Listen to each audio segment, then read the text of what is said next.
Good afternoon and welcome to the Midday News on 3FM. My name is Beatrice Adu.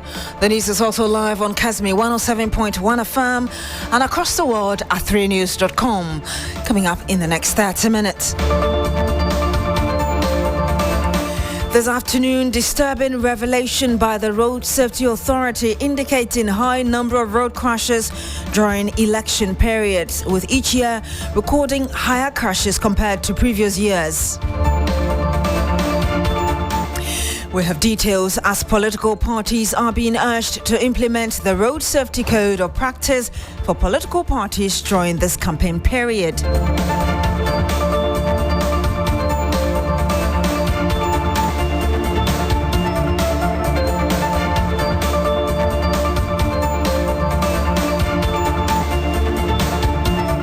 Also coming up, cocoa production and sale could suffer as Cocoa Board announces it will not be obtaining a syndicated loan.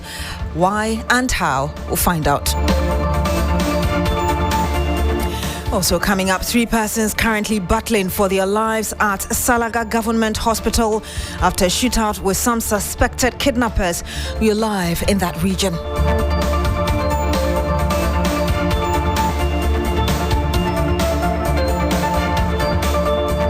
Thank you very much for joining us today. Let's start off from the cocoa production area. And this afternoon, there are fears that cocoa production and sale could suffer as Cocoa Board has announced it would not be obtaining a syndicated loan. The minority in Parliament has blamed the situation on mismanagement, a claim that Cocoa Board disagrees with. We'll hear more from Cocoa Board shortly, but first, a bit of data on Cocoa Board's performance in the last few years. And I have in the studio with us Alexander Asare. He has those details for us. Alex, in terms of production, what does the data say in the last 6 years, for instance?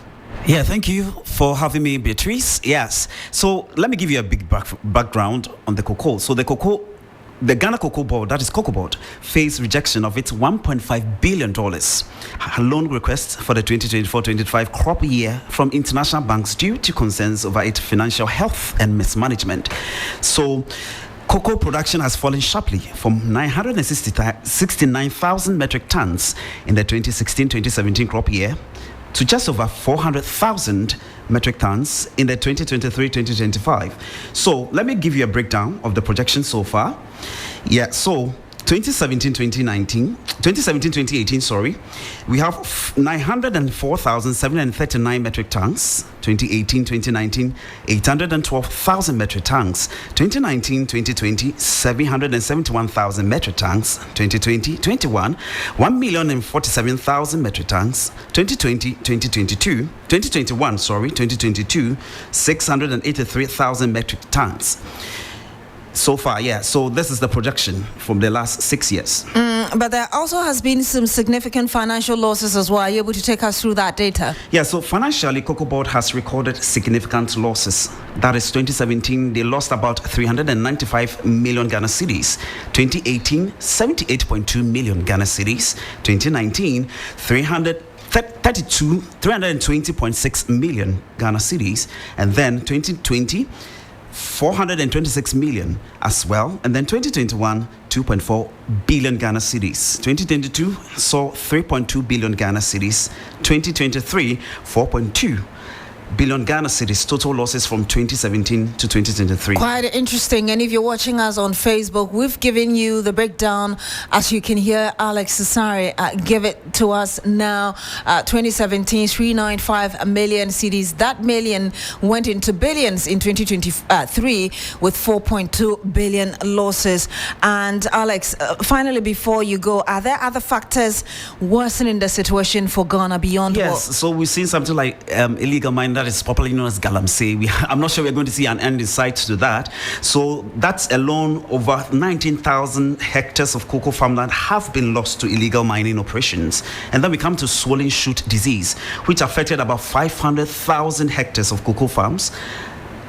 By this disease, further reducing production capacity and then decrease farmer incomes. Since 2020, cocoa farmers have experienced a 60% average decline in their incomes, leading many to lease their farms to galamsey operators or considering suffering other cocoa farm or other alternative farm crops.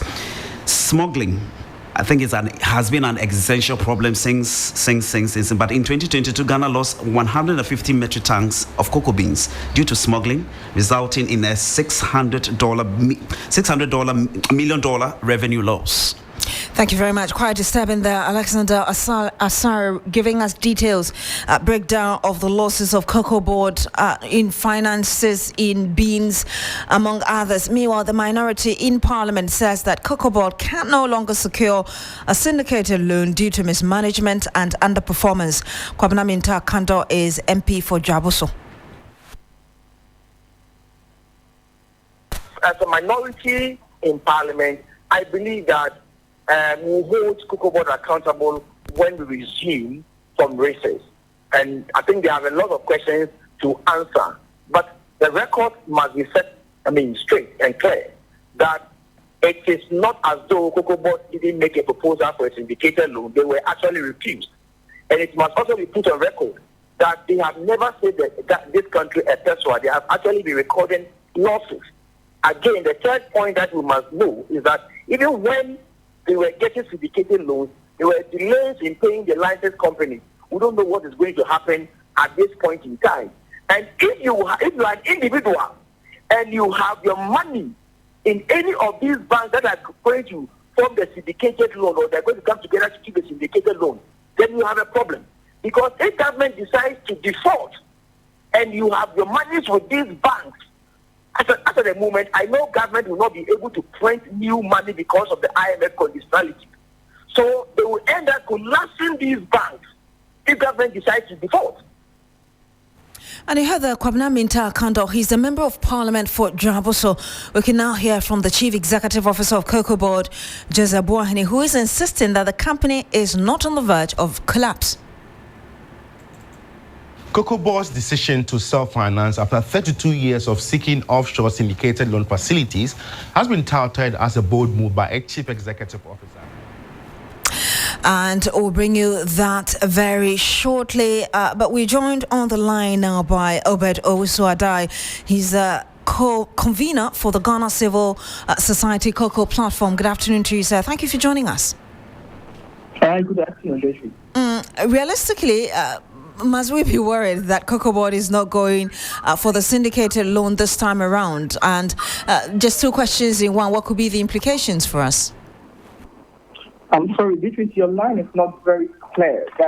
If I heard you right, you're asking about Cocoa Board's decision not to go for offshore syndication in the 2024-2025 cocoa season. Am I right? Yes, and the implications that could have for us.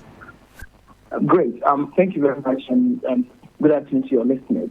In the first place, the decision by Cocoa Board not to syndicate loans for the 2024-2025 cocoa season on the face value is a good thing.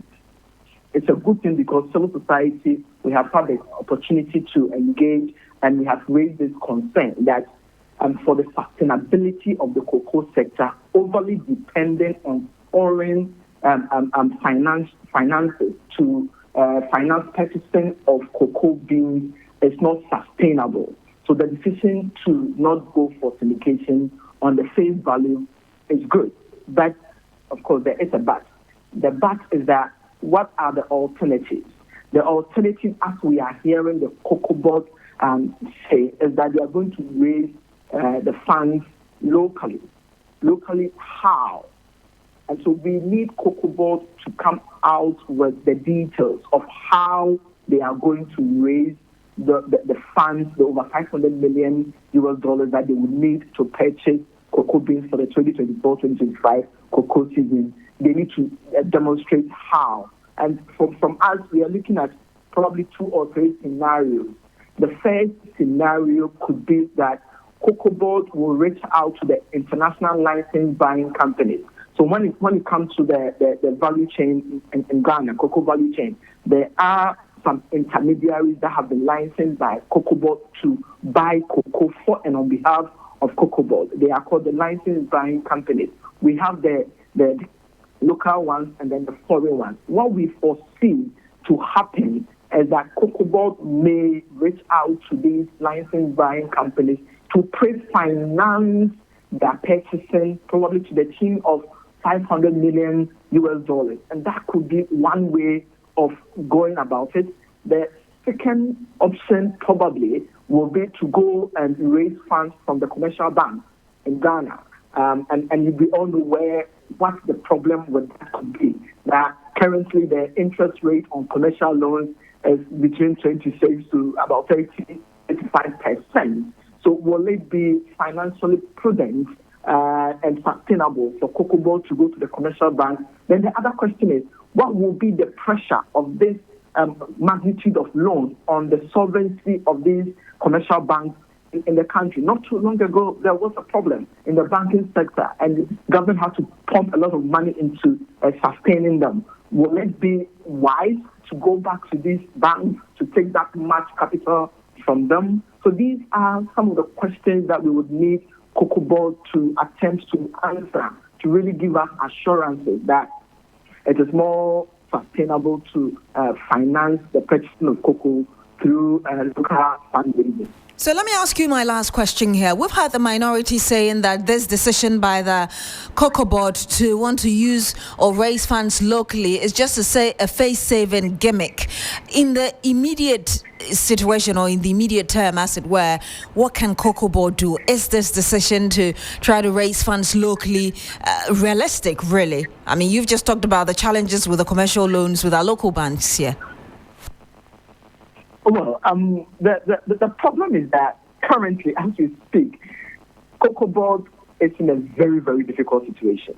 And we as civil society, we are not politicians. We stay away from the politics of it. But the truth needs to be told that right now, because of the indebtedness of Cocoa Board, they are not very attractive to the international financial markets. And even if they are able to raise money in the international market, the interest rates that they will get there will not be as competitive as they used to get. We'll have to get it here, end it here. Thank you very much, Awusah Adu. He is the convener for the Ghana Civil Society Cocoa Platform. Let's now hear the CEO of the Cocoa Board. Market, and then, finance the crop ourselves here. If we're able to do that, because this year we send RFPs for $1.5 billion, we're going to look for $1.5 billion. Looking at interest rates last year, which were over 8%, plus other costs, it means that we can save almost over $150 million by just not going. For a loan that periodically shores up central bank's forex reserves and always on the lookout, it might be a big blow to the BOG's financials. The money will come, the dollars will flow in, because the point is that when we borrow from outside, we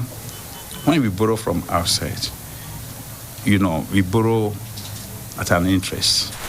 And you heard the CEO for the Cocoa Board speaking to us earlier. Now, this afternoon, data from the National Road Safety Authority has shown that election periods are recording high cases of deaths from road crashes. This is blamed on the blatant disregard for road traffic regulations. Now, the statistics from the authority say that Ghana has recorded higher numbers of road crashes each election year since 2000, with injuries and deaths higher than the previous years. At an ongoing event to launch the Road Safety Code of Practice for Political Activities in Accra, a strong call is being made for the political parties to mainstream the Code of Practice in their election campaign strategies to help reduce deaths during this year's general election season. And we are crossing over now to Christian Yale, who's got some more for us. Christian, just give us extra details. Hello, Christian. Hello, Beatrice. Yes, excellent. Can you tell us more about this ongoing meeting with political parties and the Road Safety Authority? Beatrice, okay, so what is the case actually is that since 2000, each of the elections years has witnessed a rise in cases of death more than the previous election year. The National Road Safety Authority, through this engagement and the launch of this code for political parties is seeking to get the political parties to mainstream all the best practices outlined in this code in their policies and in their manifestos to ensure that in this year's electioneering campaign, we don't lose more people. The campaign here is that the more you lose more people, the more you stand the risk of losing an election. Because even a vote count, if you have to go by the 50+1 winning narrative, as we say. And so right now, when you look at it, it even goes beyond the political parties because the WHO per 2023 report on world status report per countries indicates that road crashes and road deaths in Ghana account for nearly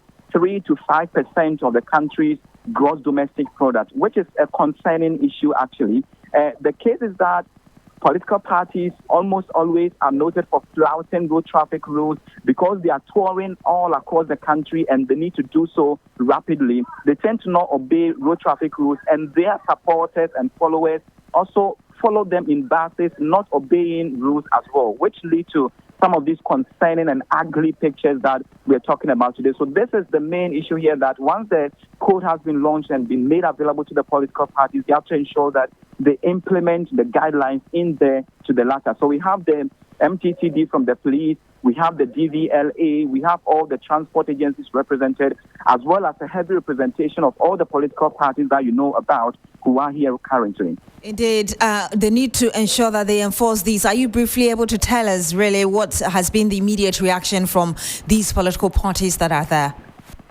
Now, the political parties have welcomed this move. When you talk to the National Democratic Congress, you talk to the New Patriotic Party, you talk to Antioch Adonko, for instance, they are all very happy about this move, especially the NDC Deputy Communications Director and the President of Malik Basintali talks about the fact that one of the ways John Dramani Mahama is going to do this is through the legalization of the Okada business, for instance.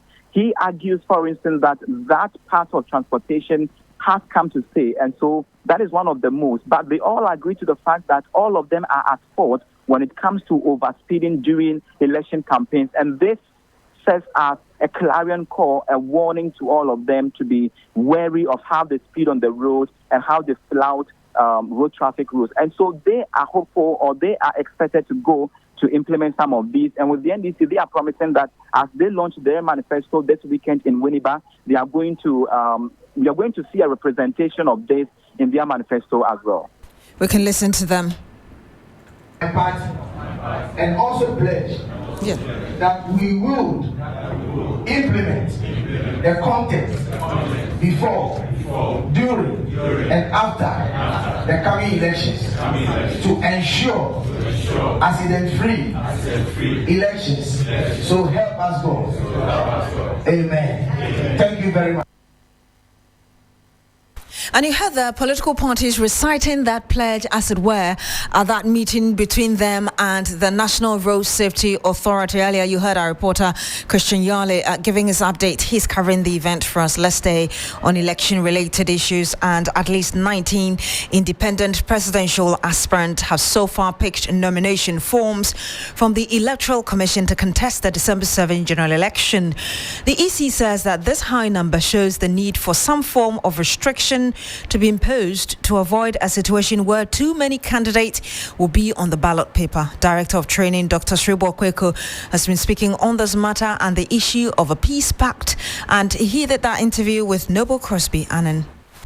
Most of the people think that, for example, we are exhibiting the 2020 register. So they will tell you that 2020 I voted, so why should my name get out of it? Or 2023 I voted. So they don't believe that after voting, something can happen to your name. Then there have been instances where, if you file for voting, once you get your ID number and your biometrics, you will vote. We don't care whether you are a male, whether you are a female, your age and the spelling of your name. But there have been instances where some people want to use the card for some international transaction, and even though you need a passport, but they will ask you that we want you to add there, because they know that there have been people in situations where there are inconsistencies. The age on the passport is different from the age on Ghana card, different from the age on the voter ID card. So some of the times, and that's why you see people coming to play that, do this for me, do that for me. And it is only during the exhibition that all errors could be corrected, effected. There were concerns from particularly the NDC over the timing, the timelines given to the party to go through the provisional register. But since you made it available for them, what has been the feedback from the parties to you? I have not heard of any complaints, so I'm tempted to believe that they are okay with that. There's also the worry over the coalition challenges of the commission. Case in point are recent statistics from the limited registration exercise, even from the numbers put out by the chairperson of the commission in Parliament. The commission has assured that it is working on it, or it has worked on it. Practically, what has the commission done to ensure that these things do not happen? With respect to figures change and the rest, if you follow this process, the data itself will not change, but it's the infographics that we put on our website, that the copy and paste where they made a mistake by in one region they repeated the same figure 2,500 2,500. Was it not? Was it 2,500 2,500? Then the other one too was the number of challenges. They did the histogram. Instead of when they were putting the figures for the histogram, they repeated the challenges for Upper East. And you had the Director of Training for the Electoral Commission, Dr. Shribo Kweko, in that interview with Noble Crosby. And you saw her on the Midday News on 3FM 92.7. It's some 22 minutes past the hour of 12. Let's bring you some more. And at Sobronum in the Ahafo, North South East District of the Ashanti region, where the youth have vowed to put their lives on the line to protect their land against any form of illegal mining activity in the area. The illegal mining activity is being introduced in the area, but the community say that they won't allow it to continue after realizing that their only water source is being polluted. Ibrahim Abubakar is following this. He joins us live on the line. Ibrahim, can you bring us more as regards what the residents are saying? Okay, Beatrice, so just some few months back, the residents realized that some excavators are in the farm area. So they resisted it because they observed that these are miners, and they resisted it. The miners had to back off. But some few weeks ago, they had to return this time around very strongly and armed. And they have started with some operations within the reserves and where their water source is.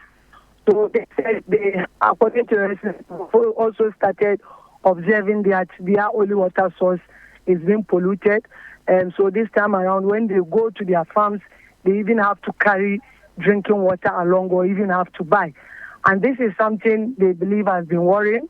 So they mobilize themselves together with some of their leaders to come to Menchia for some intervention. But unfortunately, when they got there, the leadership were rather talking about chieftaincy issue. But according to the residents, they suspect some of the elders, and because for now they do not have a chief, so the caretaker chief and some of the elders are behind it. So anytime they raise concern about this illegal activity, it appears these leaders will just ignore it. So this time around, they are very angry, and they have decided, like you said, to put their line on and make sure that they end every form of illegal activity. Abubakar, I want you to hold on for us to hear them, and we'll come back to wrap up our conversation very shortly.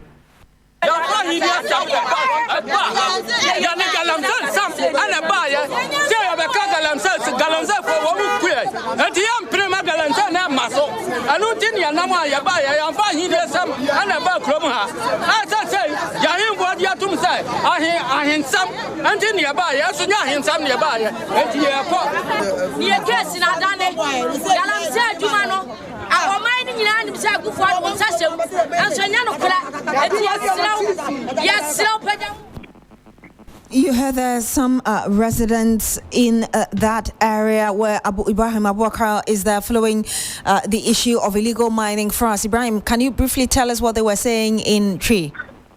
So briefly, this is some of the angry residents who were saying they came to Menchia Palace to address their issue of illegal mining and not any chieftaincy issue yet. Their leaders, when given the opportunity, decided to go and talk about chieftaincy issues. So for now, they are going back and plan on what's next to do. But in fact, I even engaged with some of the residents who shared some of their concerns with regards to the distraction the mining activity is currently causing in the area. Thank you very much, Ibrahim Abubakar. His Ashanti region correspondent back in Accra, and the Chief Executive Officer of the Korle Bu Teaching Hospital, Dr. Opoku Ware Ampoma, says the hospital's renal unit will remain open as adequate measures have been put in place to ensure availability of consumables. The facility reopened on Wednesday after more than 3 weeks of closure. Godwin Asidiba spoke to the CEO on plans to keep the facility open. Listen. Very difficult relationship with this is a contract I inherited, and so we're trying to see how best to make the most out of this contract. And so but at the end of the day, I think there was a problem with the vendor as well because of the posturing and the kind of people that we engage with. But there have been some changes in the Fresenius company recently, and so we have a new rep who dealing with us, who is very proactive, and so we just came in from South Africa for a meeting. So that was the meeting that I was in just before coming to speak to you, and we've been assured that they are also going to bring on board 30 additional dialysis machines, which were owed to us from 2017. And we've been trying to get these machines unsuccessfully. So these ones are also coming on board. The other kits equipment that's also going to be brought in, reverse osmosis machines and the dialysis, tables and so on. So all those are going to be brought in soon. We hope that this will hit the institution before the end of the year. And that was CEO of the Korle Bu Teaching Hospital, Mr. Ampoma, speaking to Godwin Asidiba. And we'll bring you more of that interview later. The CEO, Dr. Opoku Ware Ampoma of the Korle Bu Teaching Hospital, speaking to us now. 3 persons, including an assemblyman, are battling for their lives at the Salaga Government Hospital after a shoot-off with some kidnappers. The victims blocked the Kayesu to Mbawope stretch of the Salaga-Pandai Road following a tip-off that individuals were transporting a kidnapped man towards the Salaga area on a motorbike. Christopher Marco is our Northern Region correspondent. He joins us very briefly with details. Chris, just give us some information as regards particularly how the victims are doing. Hello, Christopher. Hello, Beatrice. I can hardly hear you. Okay, I do apologize for the quality of our line, but are you able to give us an update of how those who were shot are faring? Yes, so I can confirm that the victims are now feeling better. As we speak, they have been moved to the theater for the pellets to be removed from their bodies. But as we speak, they are responding well to treatment. Responding well to treatment. What about the one who was allegedly kidnapped? Any information?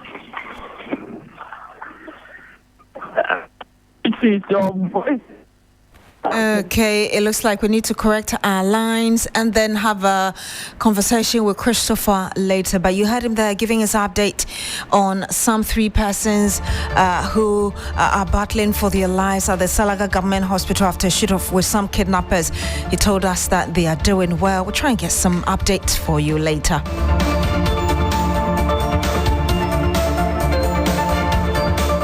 And that's how we end the news here on 3FM 92.7. My name is Beatrice Adu. Thank you very much for joining us today. Log on to 3news.com for more news. Have a good afternoon. Coming up next is Business Daily with Bismark Awusah.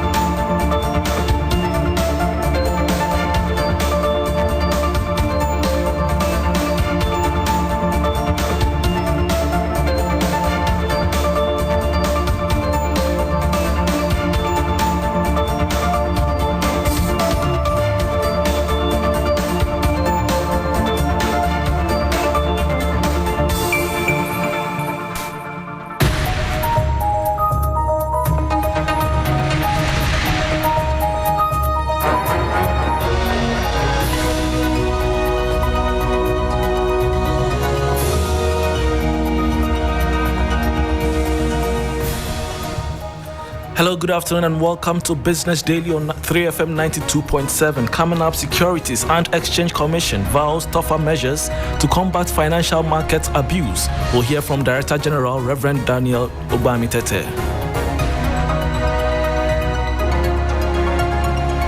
The SEC is committed to strengthening our enforcement mechanisms to ensure that ethical conduct remains at the forefront of our financial markets.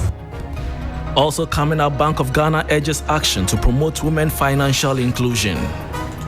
It is instructive to note that in developing countries, the gender gap in financial inclusion was at 6% as of 2021. Plus, National Petroleum Authority confirms cylinder recirculation model to run alongside existing distribution method.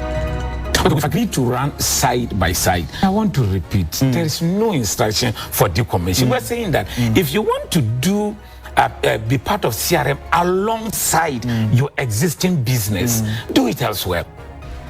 I am Bismark. Awusah will bring you details of our headlines and many other stories shortly. Do stay.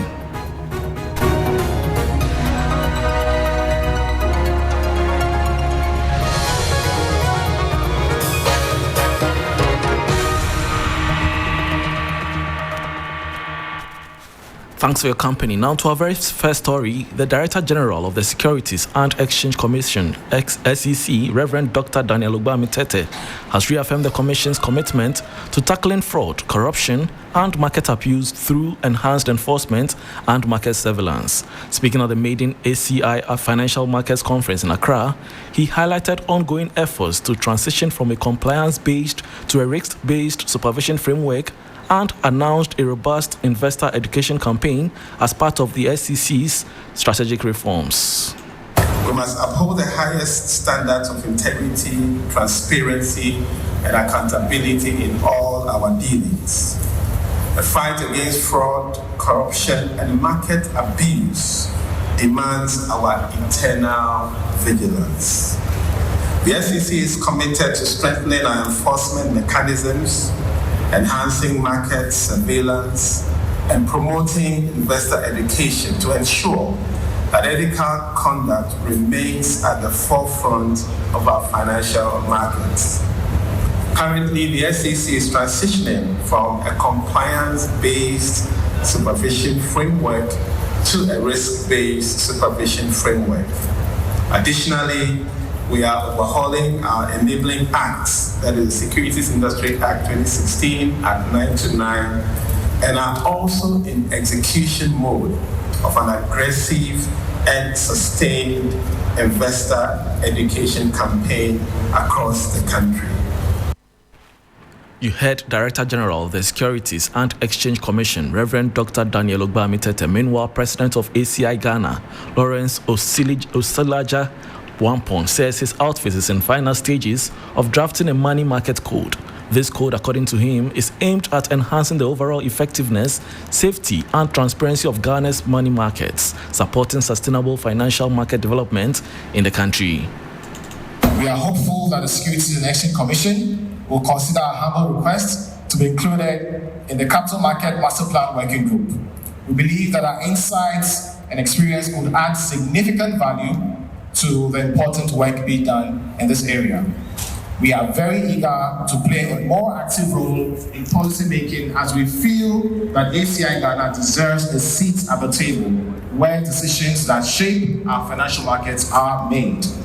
We look forward to contributing constructively to these efforts, working alongside all stakeholders to ensure the continued growth and stability of Ghana's financial markets. In line with our commitment to advancing the financial markets, I am pleased to share snippets of our recent proposals, including the establishment of the Ghana Overnight Index Average, which will serve as a benchmark for overnight borrowing. We are also in the final stages of drafting the Money Market Code, which will provide a standardized framework for the operation of money markets in Ghana, ensuring transparency, efficiency, and stability.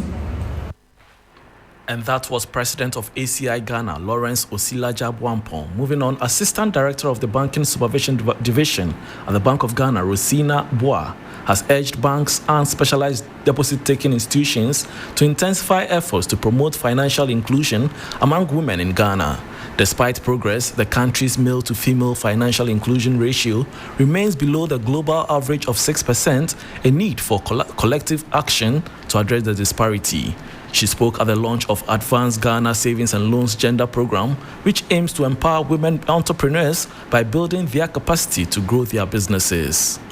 Global Findex survey in 2021 reported that 68% of Ghanaians 15 years and older were financially included.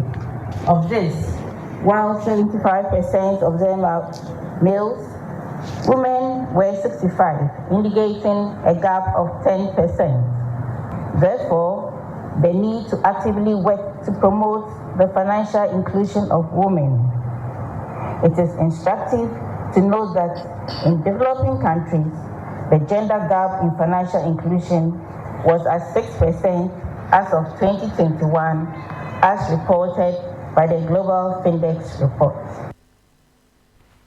Assistant Director of the Banking Supervision Division at the Bank of Ghana, Rosina Boade, Head of Communications at the National Petroleum Authority, NPA, Mohammed Abdul Kudus, has assured that the cylinder recirculation model will run alongside the existing distribution method.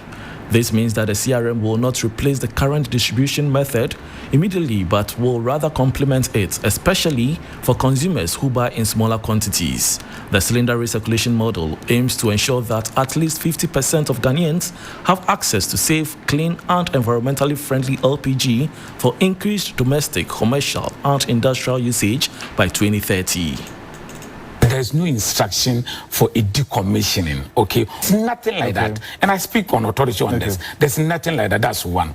And then two, refuse to use would not be appropriate, because what we said is that, okay, we've agreed to run side by side, but what they are proposing is that, yes, they would run their business, but we should allow them to run CRM as well. There's absolute difficulty, because, okay, these are competing, they want to be a part of it. We've said that, look, you have the opportunity to open, okay, other stations. I want to repeat, there is no instruction for decommission. We're saying that if you want to do be part of CRM alongside your existing business, do it elsewhere. It doesn't cost even 1/10 of the capital outlay that it's involved in establishing of an LPG.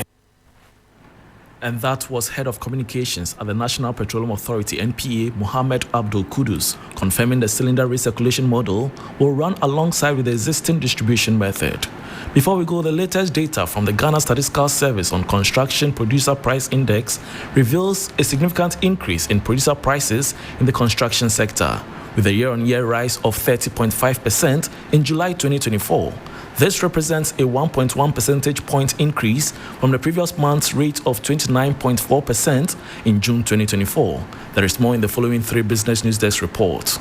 On a month-on-month basis, the CPPI increased by 0.9% between June and July 2024.